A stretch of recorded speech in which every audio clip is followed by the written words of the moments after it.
Hi, I'm Dave. I'm Sean. Barstools and Bandtalk on location here with Mr. Allard Barkhouse. / Mr. Snakeye. Mr. Snakeye. Snakeye. Let's start with that. How did Snakeye get his name? Okay, here we go. I'll tell it as I told it. We opened up Frankfurt Wine a few years ago down here, you know, the waterfront there. And I didn't have anything real to say, and all of a sudden I just come with this idea. People are always asking me where we got the name. And I always said, you know, snakes, dice, that whole bit, but that's not the truth. Jimmy, the founder of Snakeye, had a girlfriend. We called her Tokyo Rose. Okay. Say no more. And she had a pet name for Jimmy's penis. I knew it! I was wondering if you call it penis or not. Snakeye, the one-eyed snake. And Jimmy said, well, there's 4 of us, right? He said, Snake Eyes. So, folks, Snakeye got his name from Jimmy White's penis. Well, there you go. And I'm glad. The crowd went crazy. I thought that we were going to get a story like that, so that's awesome. Jimmy's in Pepper Tree, is that right? He came out of Pepper Tree. He was way back with the central nervous system, which is Doug Billard and a bunch of those guys. Okay. And then he went on to Richie Opie and him. Da-da-da-da-da. And they went to New York with Dick Burns, the same guy that we went to New York with. Right. He was just as crazy then as he was when he took us. And those guys all ended up in CBC doing these rock shows with Frank Cameron. Frank's Bandstand. I got to look at the camera more. Pensionable income, that's right. Yeah, and I had, way back, I had a little band called the Mustangs. Okay. It started when I was 13 years old. Got my drums for Christmas, you guys. Came downstairs, big drum, going, oh my good God, what do I do with those? Held my drumsticks like that for 7 years. Nice. Like Carmine Appice, so you could spin them. No, I was bound. It's supposed to be like that. Yeah, Timmy Garrigan grabbed my hand. Off track or what? Who's the producer here? So anyway. Thursday, we're good. Okay, so right now it's what you. I'm saying is these people that I idolized then, Richie and all those guys, Jimmy White calls me, he goes, Allard, I want to put a super band together. He said, I've been going around Tony Argent. I grabbed Tony out of Pepper Tree, Turnpike. Right. And I'm out of Pepper Tree, and we've gone around and looked at everybody, and Jimmy was more economical than anything. If I get a lead singer drummer, it's one less body. Absolutely. He didn't give a damn whether it was better musically, and he decided on me. And I said, no way.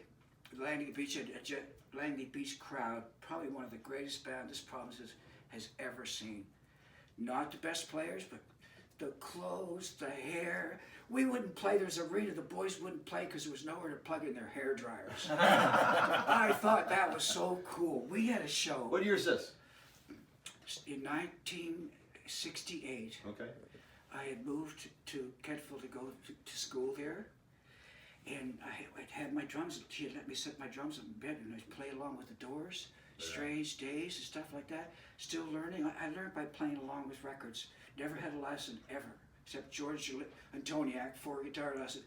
And I'm playing along with all these songs, and I'm learning from my peers. Right. Because I'm learning how to play the way that they did. Anyway, I put a band together. My big brother kind of bullied his way into it, and we ended up auditioning for Frank's Bandstand. And we were doing all his songs, which is Bobby Curtola, that kind of stuff. Yeah. It was wrong. So I'm in the bathroom having a leak, but little boys, they're not going to do it out there. They're in the stall, and they walked in and didn't see me. And Frank was saying, it's not going to work. Just the wrong kind of material. And the other guy said, no, it's not. He said, but by God, that little drummer's got something, hasn't he?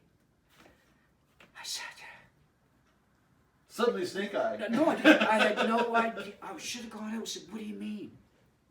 Yeah. What are you talking about? He saw us, that spark. So he did come and stomp. I said, stomp that spark out, will you, for me? And it goes into a flame. So anyways, we got that much out. Oh yeah, Jimmy kept calling me. And I said, no, I'm back with my wife. I got a son that's 2 years old. I'm going to make this marriage. Where's my childhood sweetheart? And I'm going to make it work. And I was back in school. I had been taking a drafting course before, the Langley Beach Crowd. And oh my God, 2 weeks before I got my certificate, I was going to quit and take off with the band. It's hard to explain to somebody else who hasn't done it before. Especially, Yeah. especially to a child that Yeah. wonders, where in the hell were you? Absolutely, Well, that's absolutely. true. That's true. With the young Guys children and all. making egg. So Langley Beach Crowd, tell us more about that now. God. If I just say probably a couple of the greatest moments in my life, performance-wise, is we had a show, a tune we did called, one was ours that we wrote as an instrumental, and it was like a funky little thing with a riff that we repeated, and we did that, gonna take you higher, right? Gonna take you higher, and we all do it, right? And one by one, each guy would all leave the stage except for me. Okay.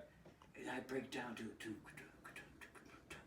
Bo Diddley shit, Yeah. right? I'm playing along, and one by one, each one would come out with a cowbell, each one had a percussion instrument, Yeah. and all lined up, all gonna take you higher. My sound man would come over, grab my floor tom, I would stand up, he'd pick it up, put it on the shoulder, and walk out behind, and I'd be the last one. And we're in, I don't know, I'll do the New Ross. We're in New Ross playing a gig. We moved there to get away from everybody, and that's where we wrote. We had, mom's bringing us apple pie. The guys hated us because all the girls were hanging out, and the other guys wanted to be with us because all the girls were hanging out. And I got the hottest one by ignoring her. We all know how that works. Yeah. No. Hey, kid. They got it. Anyway, we did it there, and we lined up, and it was packed. The doors were open. There were blood. That street that goes that way when you get to New Orleans, it goes right across to, I don't know, some weird place in there. It was a main street, and we went and we would go through the crowd. Say, okay, we're in Toronto Arena, 300 kids around and around, going to take you, and the whole audience would follow us round, right, collapsing on ourselves. Everybody stoned and has, going to take you higher. We go out the front door, and there's a roadie standing there with the bus, and the doors open. Walk on the bus and drive away. Oh yeah, that was so cool. That's rock and roll. You And know that was what? 68, you say? It started in '68. It went till '71 when it died of a broken heart. Yeah. But something good came out of that, because out of that you get into Snakeye. Is that right? We didn't say Snakeye was a good thing, did we? Well, you know what? Snakeye, it was a wonderful thing, but it was very frustrating because it has so many golden opportunities, like that one with the TV show. If we'd have done that TV show... Okay, that was off camera. Let's talk about that for a second. Because okay, so Snakeye's you and Jimmy. Jimmy White from Pepper Tree, Slash, Tony Argent from Turnpike, and he'd been in Pepper Tree previous. Okay. And then Kenny Humphrey was from a band called Melody Fair. Okay. And they were like, it's easy. It's not mean to say it. They all had very rich parents. Right. We had a purple bus that we had to paint by ourselves, and they had this beautiful. They had everything, all the best. But with Kenny, with the alcohol and music, it's such a, just give me a drink before I go on. Then it's give me two before I go on. And then I remember playing in Parsboro, and we're supposed to be on at 10 o'clock.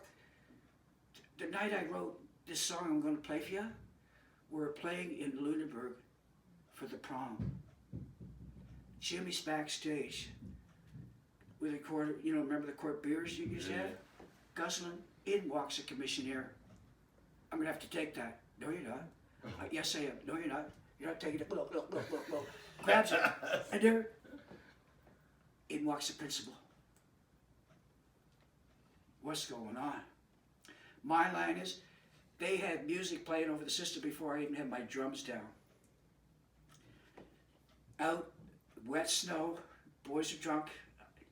Jimmy and Kenny are in the Chevy 2 station wagon with a trailer on back, and drunk. And we're behind them. And we're coming on those roads from Home Bay. Yeah. Tony says, they're going over. Oh my God, look. Down they went. Oh, jeez. Ended upside down. Tide was coming in. And this car behind us had been at the thing, and he's, Snakeye agreed, and thank God for him. He got to take our stuff and leave it at his house and everything. But they were trapped for a bit. Jimmy, I guess, boofed the door, and all they were worried about was, where's the beer? And the cops were there, and they heard the beer bottles clinking. Jimmy had one of his coat. What do you got? Nothing. Here he is talking to the police, telling what happened. He heard this beer bottles clinking under his jacket. So anyways, I came home, and I'd already been thinking I can't do this anymore because I'm a non-drinking, Pentecostal boy. Yeah, that's right. That's right. And I said, I can't do this, right? I can't go on. And I said, my wife and I just split up, right? Because I chose music, and she was on her way to Vancouver with my son that I never knew when I would see again, and my brother had just passed away 2 weeks before. Good sound effects. Yeah. I didn't mean to bring you to tears. and my, not getting all sad and morose here, but that's how this song came about.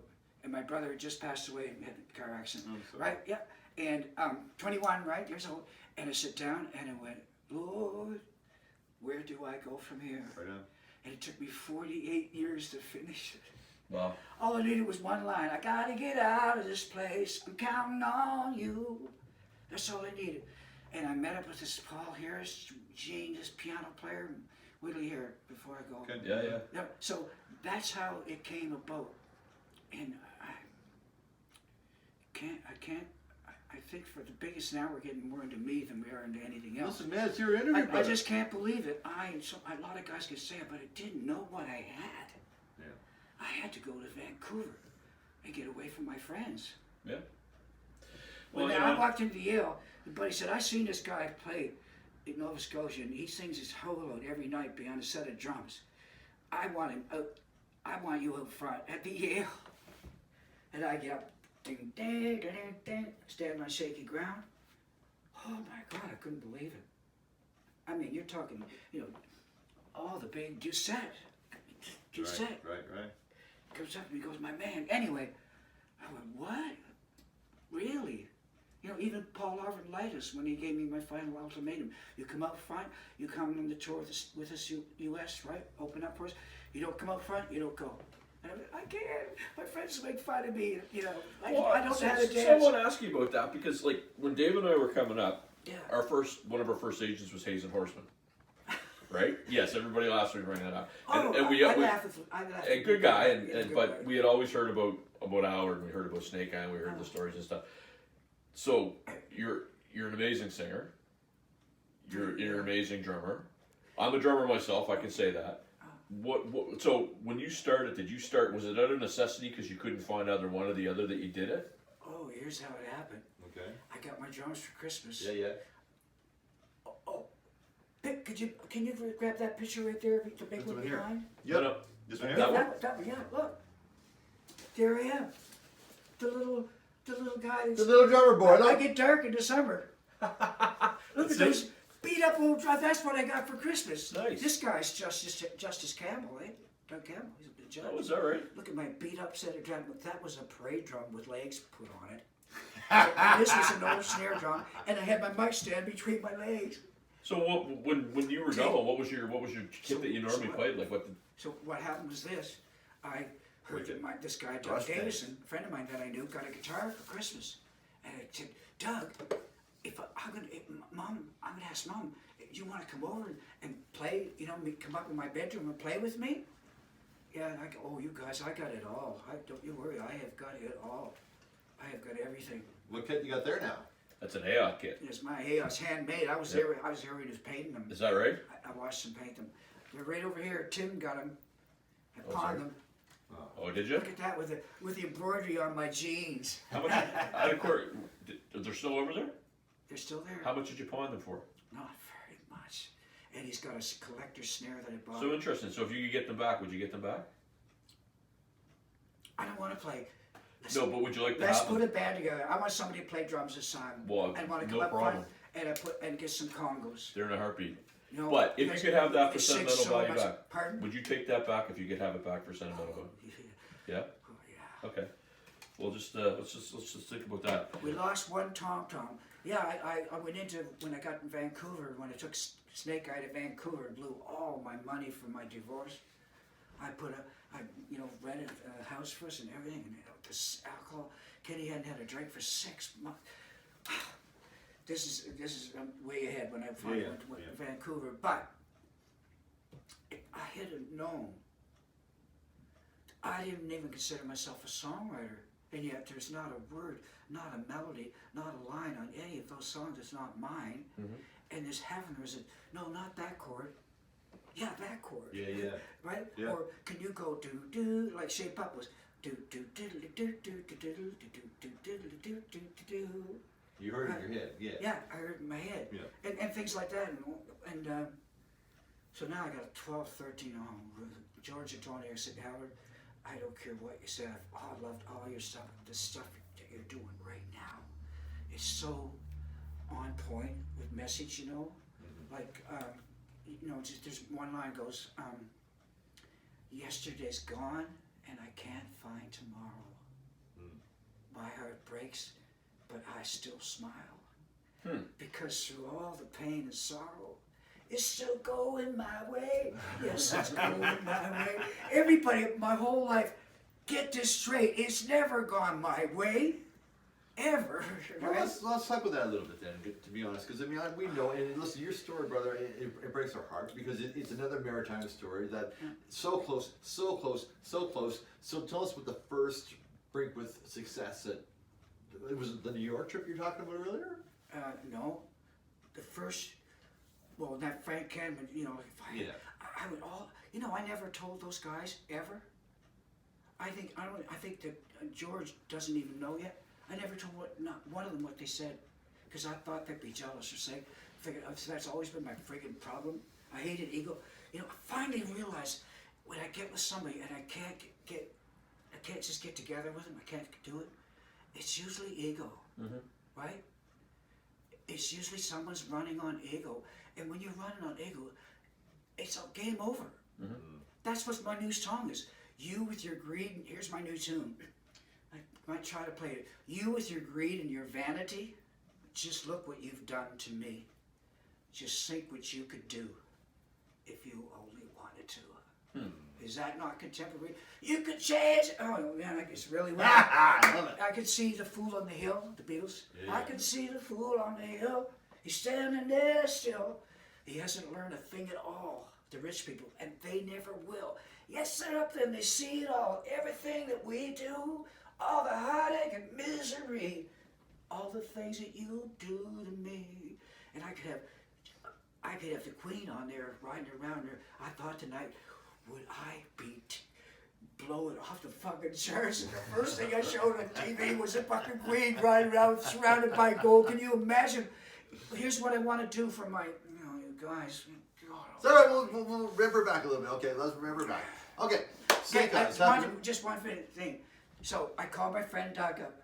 He said, yeah, and I said, Mom, can he come over? He said, yeah, he come over. I'll never forget, it was a Saturday, it was raining, cats and dogs, and his mom drove him over and had to run with his aunt and everything upstairs, and I had to put my drums in my bedroom, and he sat down there. I said, what do we play? And I said, I don't know. He said, just start playing. He just went do do do do do do do do, and I went, my wife, she can't cook, do do do do, my wife, she can't cook, do do do do, my wife. I didn't know I was writing a blues song, because you don't have to have any new words, right? The next was good one, my wife, she can't sew. Can't. There's the songwriter. Not my wife, she can. Anybody could say that. Yeah. You know what I'm saying? Yeah. That's what somebody pointed out, but there's the song right there, the word can't. And that's the first thing you saw, so I sang right from day one. All those drummer friends of mine all these years, like Jack Harris and those boys. Yeah. Jack was the only one that came to me, just not long before he died. He said, Barkhouse, I've wondered all my life, man, how can you possibly play drums so aggressively and sing? And I said, it came. And sing your whole life. It came from church. Yeah. Well, that's why I wanted to ask you that. So the other part to the question. What? Great singer, great drummer. What was your preference? You didn't want to go out front, so obviously you didn't feel comfortable out front. But I just love doing both. Right. Imagine, the drummer. I sat down beside an engineer. I don't know where it was. Lived in Vancouver. And he turned around and said, "Who's the most important person in the band for the singer?" I said, "Guitar player." Oh! He said no. He said no. Oh. I said, Bass player. Bass player. He said no. He said the drummer. He determines where you put what you put. I said no. That was Allard Barkhouse who just said that, people. Did you get that now? And Scott Ferguson agreed as well. Well, of course So, he would, but now you're the singer and the drummer, so you know what you're going to do here, Yeah. or what you're not going to do here, right? So you know, that's the way you got to think. But even Phil Collins, you know, had to come out in front, and That's true. all of them. That little guy that played in Triumph. oh, Gilmore, yeah. Little, little Jesus. But yeah. But you know, it's a good point because I mean, My wife, she can't cook. I have sang backups in a band. I've never sang lead, but it's I have a bad habit of humming melody lines when I'm playing, so it was always hard for me to get into that habit. Yes. But I know what it's like to play drums, and you're doing 4 different things all at the same time, and then a 5th one you're trying to sing, get your harmonies, get your melodies. So I mean, when you were playing, was it just something that happened? Was it subliminal? Like it, It's just as automatic, just like anything else. Just no, it's just that's the way it was. But I Right. felt if there hadn't been some, you know, if my brother hadn't come in and sang, I would have moved a lot. My first song was by the Kids, but I didn't realize till later I was always attracted to songs with like riffs, like Yeah. that Sunshine, you know, Sunshine of Your Love. Yeah. I have a tape of Langley Beach Crowd playing that recorded at Acadia. Where was it in the story? I did rely on that. we were talking about, you said you were attracted to songs with riffs and, you know, singing Yeah, and playing at the same time. And the first song I played was by the Kids with Little Latin Loop-de-Loop. Talking about my baby. Little Latin Loop-de-Loop. And our first gig ever, I was 14. And the little bastard has a little town hall, still there, you guys. It's got the balcony in it, but it's only like 40 feet long. And when the curtain, and it was a curtain, so you can sit here, they open the curtain, goes, oh my God, there's all my friends right there, staring at me. Like it was all I could do was whatever I did for the rest of my life. Count it in. Have pride and willpower. Right on. Gotta have some pride, and man, I tell you. The way it went, you know, the way it went when all went bad with these guys. Well, okay, let's put that with the good stuff. I want to hear about the brushes with success. Okay, so you had the Langley Beach Crowd. It went till 71. Okay, the Snakeye, although it may have been a little bit detrimental to folks' substance abuse issues, I guess, whatever, but still had some good success. Yeah. So open for everyone. So I get ahead of myself. So 71, you're going. Tell us about now the New York story you told off camera was impressive. Oh, was it off camera? Yeah. Yeah. That's all right. You can tell it again. Oh, I don't. It'll be better this time. I had a friend tell me I love your stories because I hear them many times, but they're always the same, so I know you're not lying. But okay, so that was that. We went down that time with Matt Minglewood. Matt played next, and the guys Matt was too bluesy then. He just couldn't get out of that.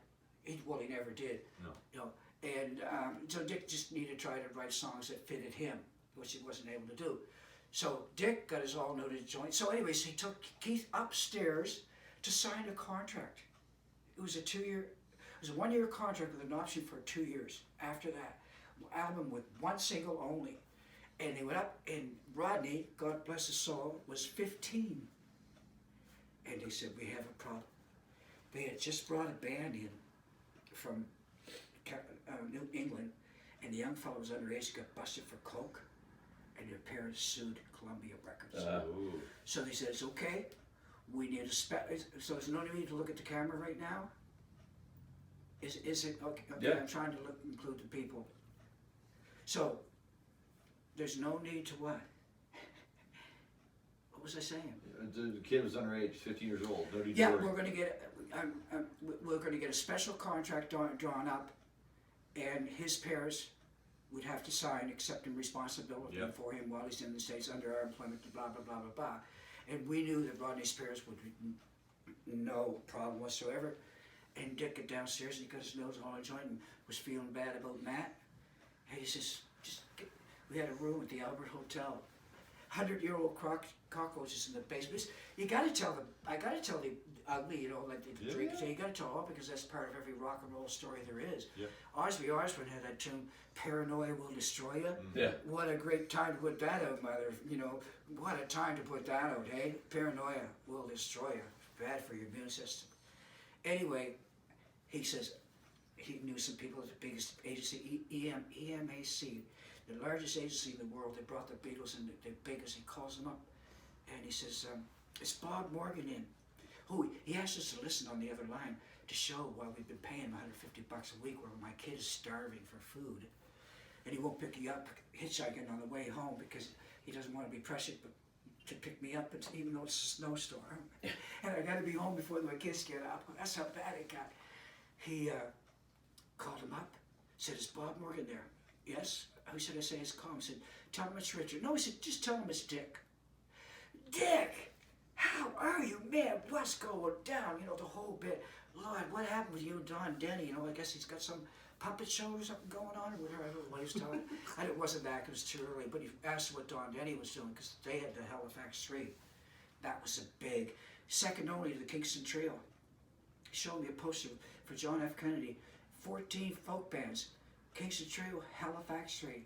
They had the fourth, they had such good harmony, they had the fourth voice. Wow. I heard a documentary on CBC once. That's where he came from. What's going on? I said, well, look, I'm down here and I got 2 bands. And he said, he said, Steppenwolf, forget it. Forget it. These guys are blow them away. Like, they've got really great material. And I really want you to hear them. He said, well, Richard, like, how long are you down for? I said, well, I only got like a couple of days left. He said, oh, God, are you coming down again? And we're all going, I remember me going, oh, yeah, right. But this guy was so smart. He said, no, I have no idea when we're coming down again. But listen, when you do, give me some notice, okay? All right?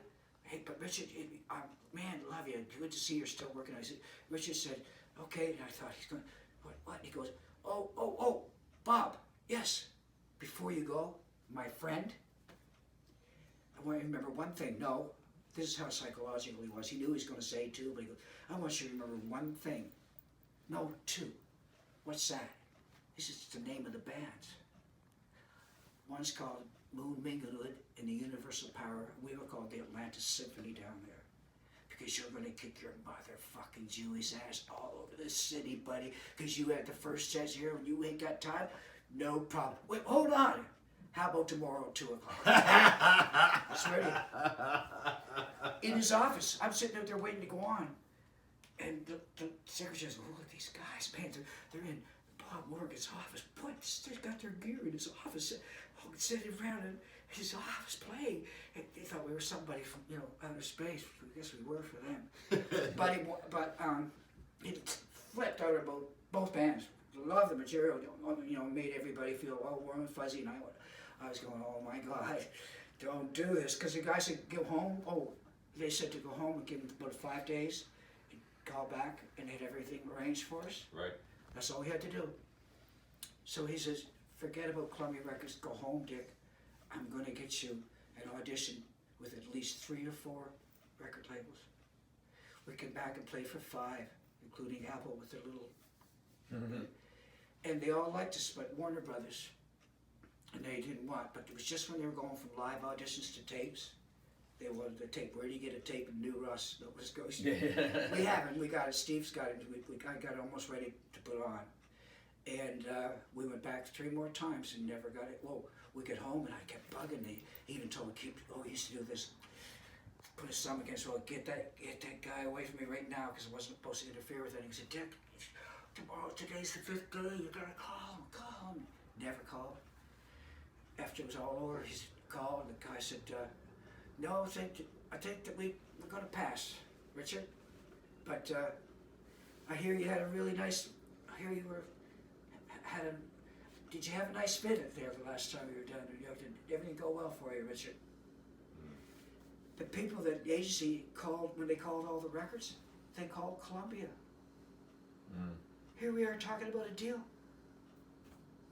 But now you're talking about Anyways, you're going to do that deal. Or there was a deal in place, but you had to get down there. But you had a gig at St. Mary's, and you. Oh no, this was That was when they were in Toronto. Oh, Toronto. I'm sorry. Oh, you guys, I have really messed this up. No. Well, you were This has talking been the about. Langley Beach Crowd. Okay. Yeah. This is the Langley Beach Crowd. Okay. Okay, I get you. Yeah. Okay. That's stage fault. Oh, Yeah. stage Okay. fault. So, anyways, with Snakeye, the close calls, that was absolutely the very first one, right? Then the next one was, I worked, and we were playing in Toronto, and one of the guys that used to go to the bass player was hanging out with Rush, and was good friends with him. He came down and heard us, said, Gasworks on Young Street where they didn't think we had enough gear to play. They would call the agency. They just called me. You guys going to be loud enough? I said, oh no. I said, you sure? Because you had to be loud, right, to play. Godovich, Godo. Yeah. We go in there with toilet paper in our ears, and I got Doug Kirby on it with me, managed me, and we started working on A&M Records. And we made the guy from Saga brought down one of the guys from Rush, and it freaked right out. We said Neil McKinnon was playing with us. We did a lot of mini-mo work. Right. It was really happening. He is like, as far as I know, there's no one on this planet who's ever done. That mini-mo at the end of the night used to be going, Lil, leave me alone, stop. He'd be going, yeah. He had a curly cord in Snakeye in his mouth with a toggle switch, and he'd have his mini-mo would be going, yeah, and he'd flick the switch. Oh, he's like, first night, what the thing, he'd go, and the chord would go like that, and the chords going like this, and the strobe lights are going, and you're sitting in the front going, what is going on? And they gave us a chance to go in their studio and record 12 tunes. It was their, jam where they got their ideas. They would go in and jam and record them. That's how, you could tell that's how they wrote. They jam and say, I like that, and put that with that, right? And we would hit a bunch of tunes, and I took 3 in, United Artists, went in, mapped them, everything, da-di-da-di-da, how in control of the band are you? Is there any drug problems? They got into it, really into it. And he sent them 3 different groups of tapes, and they loved every one of them, and we were playing at the Gasworks, and Doug flew all the way up, and they were coming down to hear us that week, and they never showed, and they never showed, and they never called, and I called them, and I said, yes, I want to know what's going on. He said, well, we were down. So I was down 3 nights. I said, why didn't you say hi? He said, I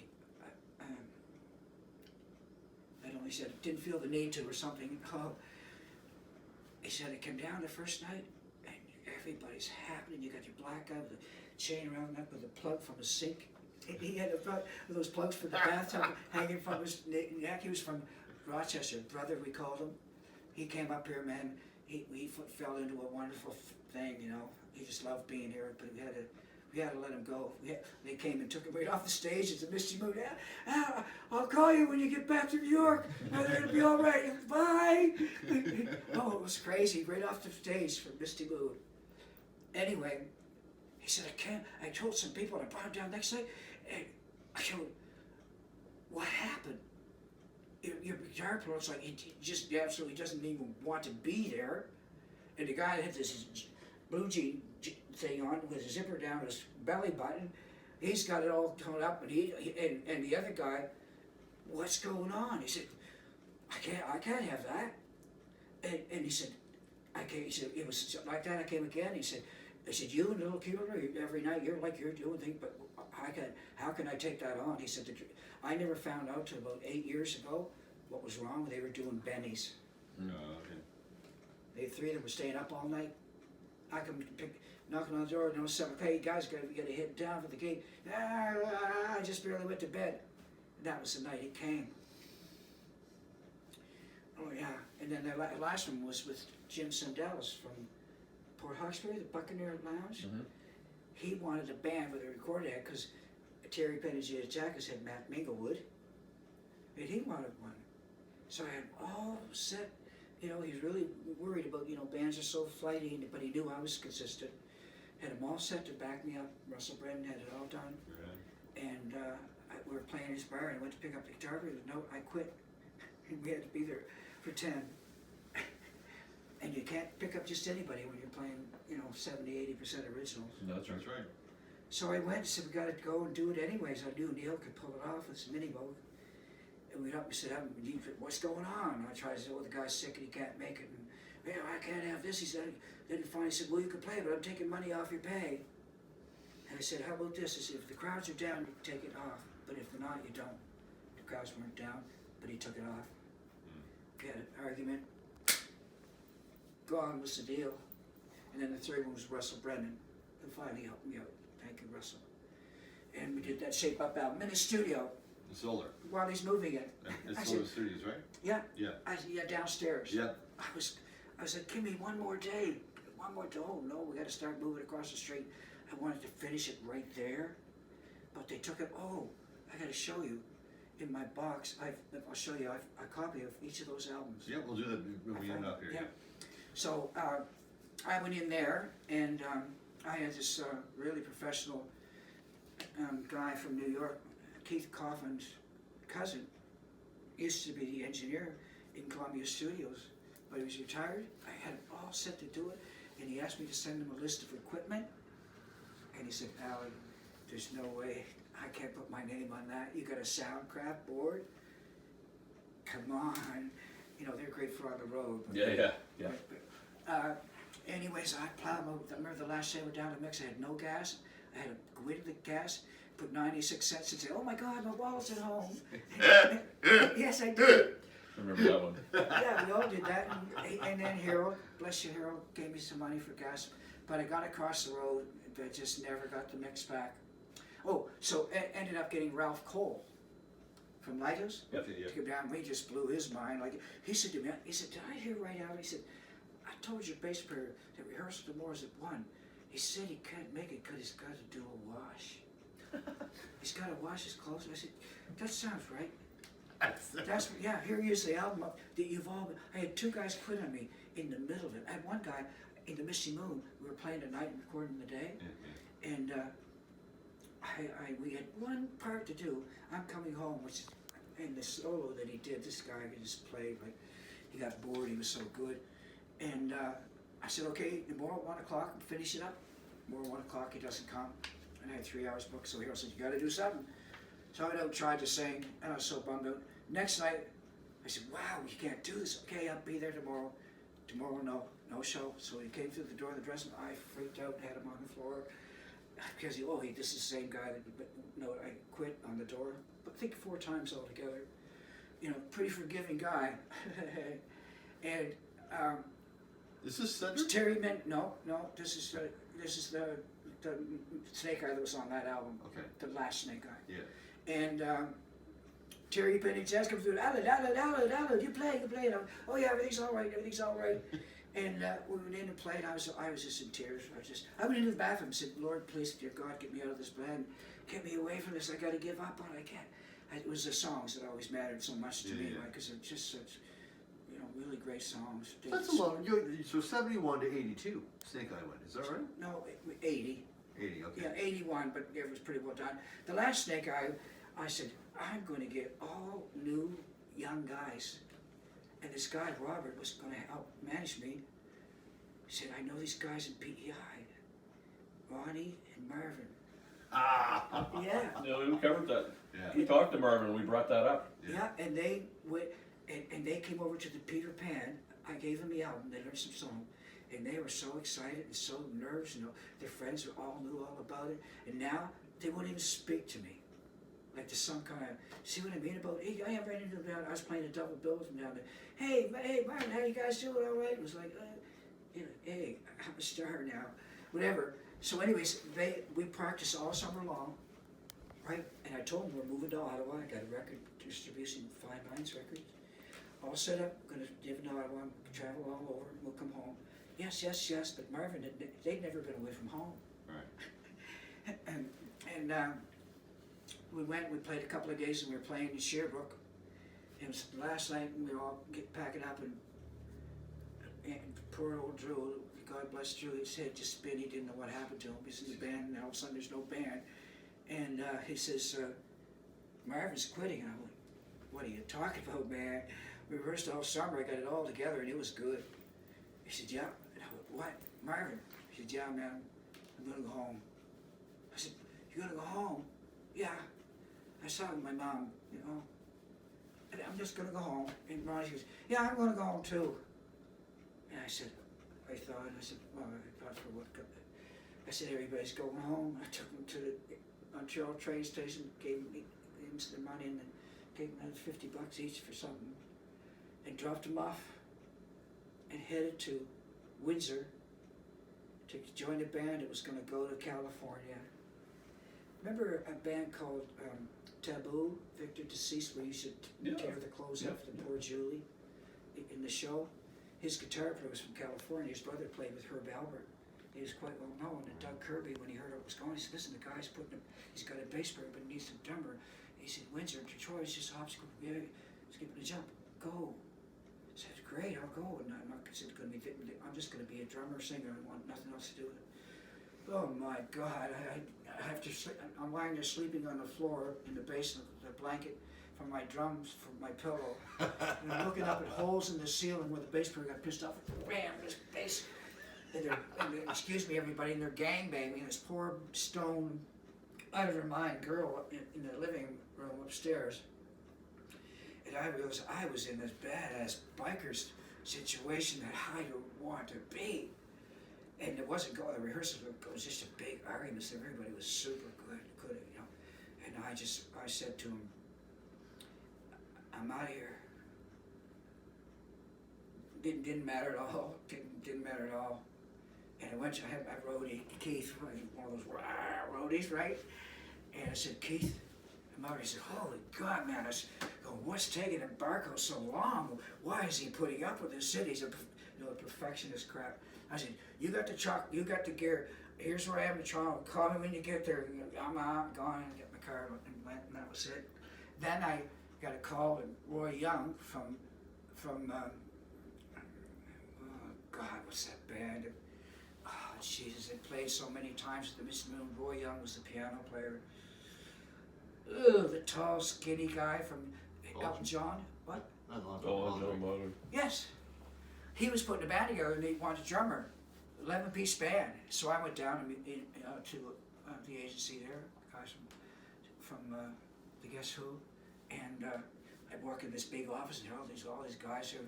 "What about this? What about that?" And I goes, "Well, I won't go anywhere about 100 20 miles out the city unless I get an extra $100." And all these things were happening. And now I want this, and I said to her, just get up and said, "Okay." I just knocked out the door, and then I walked down and signed up with Encyclopedia Britannica. Best goddamn thing that ever happened to me. But listen, somehow along the way, you put out 3 albums and like 15, 20, oh sorry, 2 albums. And what? How double many, CD, what? and how many singles? Like how many songs did you record? Have you ever seen that double CD? Yeah. Yeah. You got it, yeah, with the 30? Yeah. I don't know. I have 65 or so tunes, but we did demos. There's about 7 or 8 tunes that I don't remember them. They were on a tape, but I can't seem to get anybody to really make an effort to. It's an old tape. We've got to find a way. So you got 15 years in between the 2 bands. Like that you're playing pretty full time. But like, what's your favorite moment, I guess, or what's your proudest moment? The best. God, I think it'd have to be playing to the Natal Day on Citadel Hill. Okay. You know, walk out there. There was 18,000 people this one time. We played the first 4 or 5 of them. That was when it had to be a local band. Right. And you didn't get paid so much, but you had to be a local band. Yeah. And now they brought everybody in. Now you got to pay to celebrate your own birthday. And Blood, Sweat, and Tears. Ooh.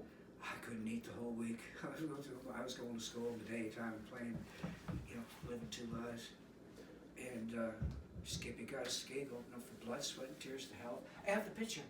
Wow. It says, Snakeye, blown her away, but we wore makeup that night. We had this friend of ours just came back from California, and she had us all done up. I had a big heart in my cheek, red with sparkles, and sparkles all through her hair, and lipstick on, and teardrops down here, the whole bit. We never heard of Alice. Could have been like David Bowie, Alice, yeah. And we talked, Jimmy and them, who were so stuffy and old-fashioned, into finally doing it, and the sparkles there, they like that. And I got the piece, it's a nice piece, but the bottom we go, "It seems to me to be an awful sin that a band the quality of Snakeye has to resort to wearing makeup just to get their point across." You couldn't say, you had to put, you're such a maritimer. Yeah. That old pole that Dick used to say, there's this pole, and when you get to the top, there's success right there. And you climb, you look up, and you go, "Don't." This friend, something, ha, a big fat bowl of grease. Yep. And he puts it there and you slip down to the bottom. And where you go again, but Yeah, that was a big one. And boy, the day they came back to the dressing room, the Bobby Columbia, and said, "What are you guys doing here, man? New York City would just love you, guitar band. Like, get the hell out of here." We put to Cindy, "Man, what are you doing?" You know. But they never. My problem was no one could ever see what I saw. Right. Neil McKinnon said something to me that was really amazing one day. He said, "The way I look at it, Allard, is you hear a vision." It is true. What was that chord? What was that note? Play it again. Let me sit down. Reaching out, everybody knows. Okay, I got that part. Just play. And this is one. God bless you, Richard. You did teach me one thing, but I would have found it out on my own. Is that you don't have to know how to play to write a song. You have to hear. Very true. Very true. Right. And he would say, he'd come in, he'd say, "All right, Tommy, give me a chord. If you dare say what chord, I'll slap you." Just lightly. And Tommy go, "There. No, I'm not. Yeah, that. Okay, give me a bar of that. Pick your rhythm out. Okay. Give me 2 bars. Go to another chord. Okay, you got it? So 2 bars of 2. Okay, Tommy, you sing this. Allard, you sing that. Like literally. And we'd all sing and go, there's one there. Somewhere a swallow flying on the breeze, on the 7 seas, doing what he pleased. Sailboat flying on the breeze, on the 7 seas, doing what you please. I feel I'm a bit like you. I do the things you do, I'm always on the move. Right there, on the spot. And when you did that with harmony, you get all those parts. So he taught me that you can write that way, but I love it. and I always gave people credit too.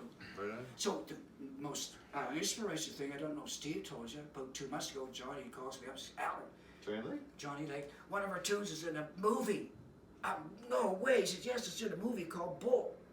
He said, "It's supposed to come out in November. It was supposed to come out last year in this early spring. Post office still isn't out. It's a movie called Bull about a young black rodeo clown." Did you hear it? Did you hear that? I might have read something about it. I didn't know you guys had a song about it. It's That's one awesome. called "What's It Got to Say." It's bum, bum, bum, da, da, da, da, da, bum, bum, bum, bum, bum. All around the world, you see them black and white. So many people searching and unite your blah, blah, black and white song. But that's what they picked it for. And it's in a bar scene. It's only 15 seconds. You can't even hardly pick it up unless you look for it. But it's in the credits, Yeah. Right on. right? Yeah. So that means SOCAN money, right? Yeah, I called him up. Yeah. They have it registered, but I talked to a friend. They had one in a Tom Hanks movie. Yeah. He's getting like 90 cents every Yeah, 3 yeah. months or It something. depends on how much you play. So I want to wrap with this because you cover an awful lot of ground, right? And so you started out, from when you started to the ups, the downs, and you made the comment about Encyclopedia Britannica. Yeah. So we take all that. Yeah. You got any regrets about anything that you did in the music business or anything that you've done? Oh, I regret. I have to say in life that I never stood up for myself enough. That I gave in to Interesting. things that I didn't agree with at all.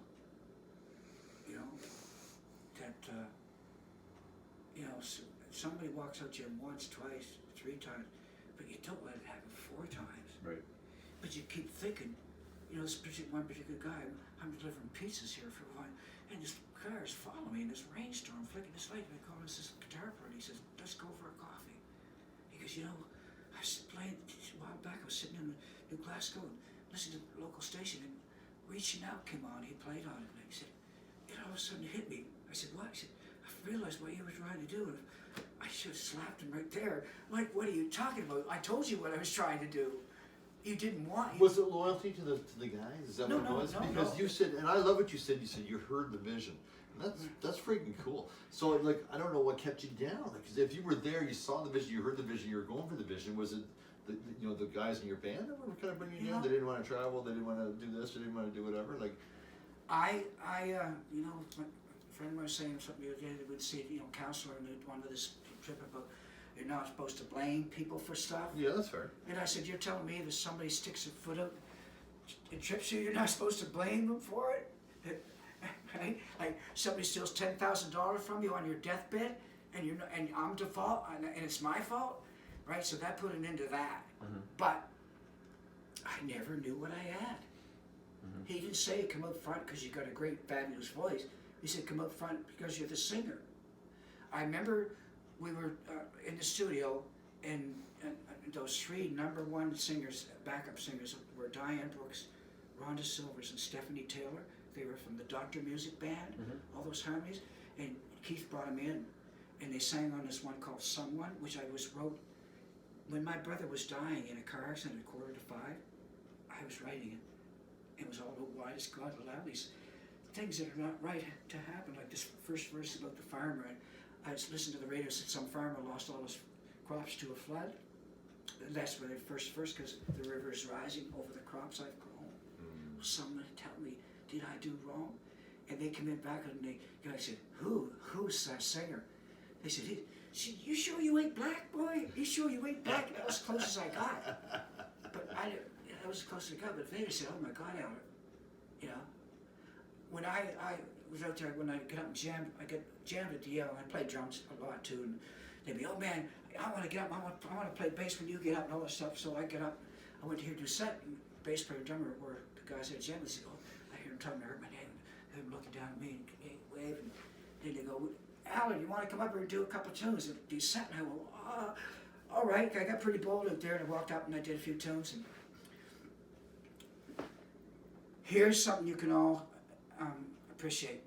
Try this. You know, you tell a story like maybe the one I'm telling you now. Someone goes, there's that damn Allard Barkhouse bragging again. Guess what? I'm not. I'm just sharing an experience with you.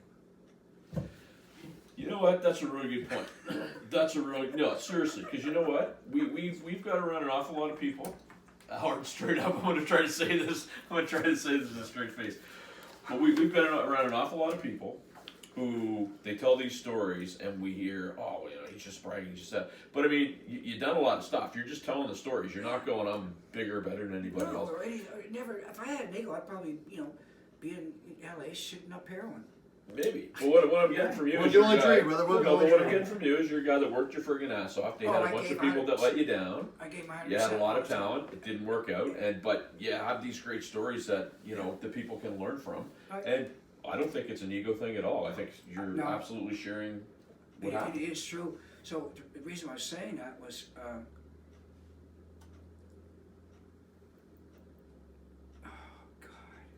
There's something that I had forgotten to tell you about. I'm just sharing an experience with you. Oh yeah. Oh now I am. So, Giuseppe, he gets up and he's walking. He's halfway across the door, thing with his hand out to me. My man, get over here. Come in, sit down. What's happening? Are you new in town? I said, I'm from the East Coast. Oh, hey, no problem, buddy. I got it. He says, holy cow, man. Wow. What are you doing with yourself? I said, I just got a whole bunch of tunes. I've been shopping around. I said, I just had my second meeting with Tom Lavin. He said, whoa, do not. He wanted 72% of everything that I did to help me. And he had a big producer, Living White, big time producer, done some stuff with Bon Jovi. Oh, and he sang, I played it myself. He said, you tell Tom that I'll produce it for him. And when I told him that this guy was on board, he was like, whoa. And you know, like Snakeye, we should have had horns that choked up, dude. That's a freaking cool tune. Did you hear the newest version of it with George and Tony? No, I never heard that one. Yeah, it's really hot. And so, where was I? Leave it up to you guys. You remember? So glad. I don't know. We're just listening, man. Oh yeah. So he said, listen, I'm on the islands. I'm on Salt Springs Island, Ganges, where all the hippies are. I've got a beautiful studio there. Come on over, man. I'll grab some guys and we'll put some stuff together for you. And something happened. Something had happened. I got really broken down, and I said, I'm going home. And I went home. Oh, and then when I first went out there, you want to hear this kind of thing? I took Snakeye out there. I got a divorce. I had my 40-year crisis, right? Even got the perm. Just walked away. Marriage never was meant to be anyway, and got my divorce.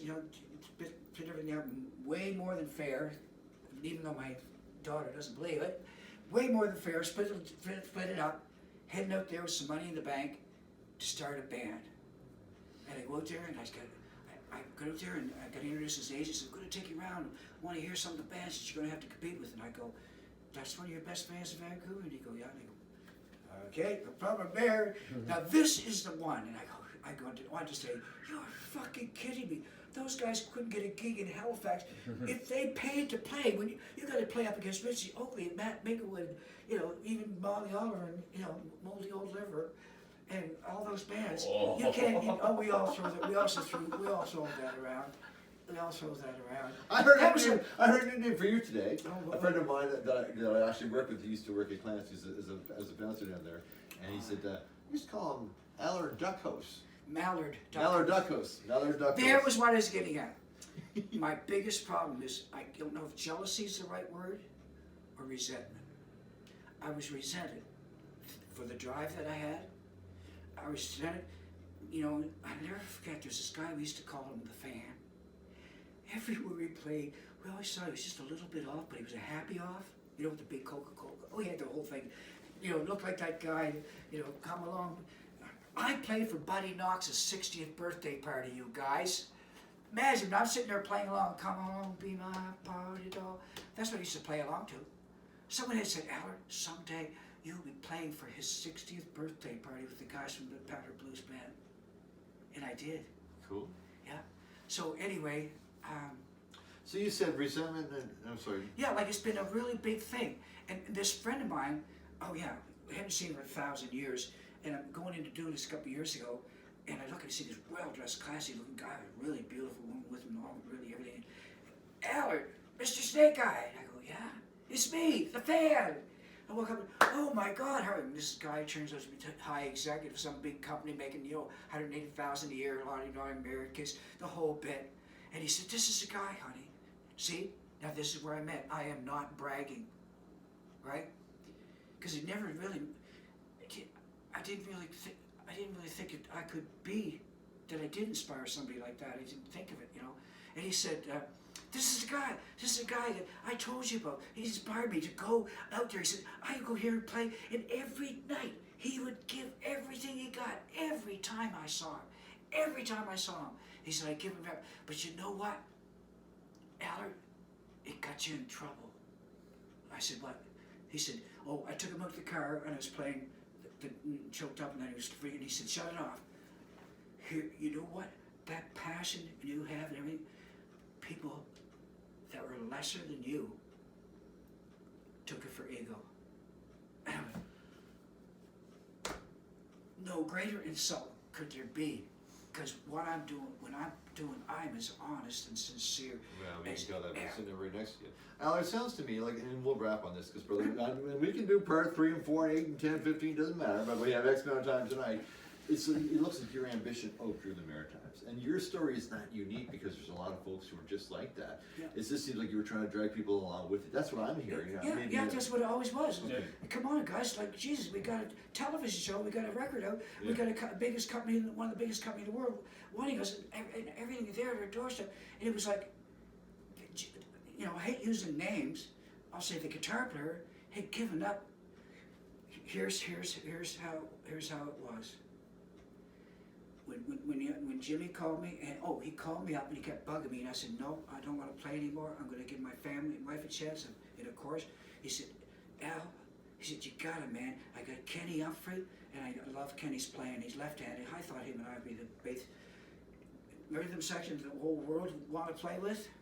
That's how big I was thinking. Anytime I played as if I was playing next sign of Earth, Wind and Fire. That's right. Or whoever was up there, right? He said, Yep. why not? They just couldn't think as big as me. It's probably from my dad. You know, I'm driving around Amherst with 2 great big bullhorns on the roof of his 56 Mercury. Yes, ladies and gentlemen, Reverend Ron Barkhouse, one night only at the football field. Come on, come all, free intermission. Praise the Lord, and we'll see you down there. Man, those plates, he must have made some fucking pile of money. Yeah, we pass those plates. Oh, we get talking about religion. No, we're not going to get in there, no. No, Yeah. not religion that way. About the experiences that Right. I've had. Oh, no, I get you. Lady attacking my father in the middle of a service. Took 7 guys. Oh, she wasn't spitting up green pea soup or nothing, but she was right up. She was out to lunch. And my mother stands up and says, "Anybody who's not a Christian, could you please leave the tent? Because when the demons come out of this woman, they're going to look for somebody to occupy." And I'm standing there. My brother's standing there, and I'm going, after years later, was it you? Was it me? was it you? Like, what is it to say? Oh yeah, he did that stuff, but I didn't realize it. Dad, he had a accordion. He played 7 instruments badly, but he would sing and play with his accordion. He did a whole production. Here. Leave that. Oh, okay. If Allard's gonna play it, we're good. I want to hear this one, something, whatever song that we're gonna go. I can't. No, Sing before you us go, out. before you go, We're gonna play the. We're gonna listen to. I'm gonna run. You gotta let me run downstairs Yep. and bring the CD back because I just wanna. I think you really blow. Oh, my mind. absolutely. I can't. I really, honest to God, my guitar's out of tune. But the one, you know. You play left hand, yeah. I can see the fool on the hill. He's standing there still. Hasn't learned a thing at all. He never will. Yes, never mind. All right, all I right. see it. I get it. But no, I've been playing for 30 years and I can't. I think I have a learning problem. Roll with that, brother. Your Yes. brother got just got a lot of Maybe it's stuff on what your head. I get it. maybe what it is, you guys, is now that you're older, you realize how good you're not. And you go, man, I go a long way to be I'll never be a Johnny Lake. Little Johnny Lake, when the Great guitar player. was, Yeah, you're great. pulled out his amp, pulled out his guitar, and he and him and blew the lid off the place. But, we had a lot of troubles, right? Yeah, a lot of just, it used to be a lot of these guitar players, when the guitar wasn't making them happy, they had nothing, right? Because it was all about, getting out there and, sometimes the glory and la-di-da-di-da, but when they're just sitting around and, they had nothing else Well, this is going on. what's happening now with this global pandemic, and a lot of folks that Sean and I've been talking to, we're all in the same boat. It's like you can't do what you're supposed to do, it makes people a little loopy sometimes, and it's only like if you were a born entertainer, you can't entertain. What are you gonna do?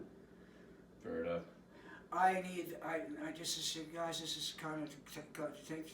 Steve's such a cool dude, isn't he? A cool dude. Steve Marsh. He did everything right. He's done everything right, And he's a fly fishing guy, so I keep telling him I'm going to take him fly fishing. I got 81 trout last year. Nice. I was in Moose Land for 11 days alone. Is that right? Fucking tent. Had a coyote show up. I'm lying there at 4 in the morning. There's not a sound. I hate the quiet nights because it's like, what? I know what that was. I know what was that?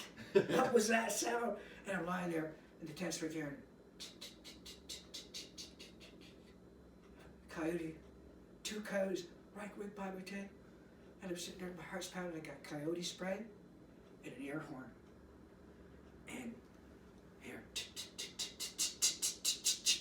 he's right there, and he paused the side of the tent.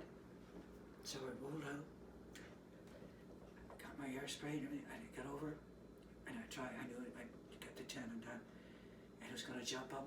I would have had my flashing light band on, and my hairspray. I hear my spray and the air horn. And when they jump out, and those tents have a lip on them, I caught my foot on it, went flying ass over to the door. The light came off, was flashing on the ground. I dropped everything, I grabbed the light, and I tried to find a light. And oh my God. And then later on, the bear showed up. I have pictures, completely demolished my tent while I was out fishing. Crazy.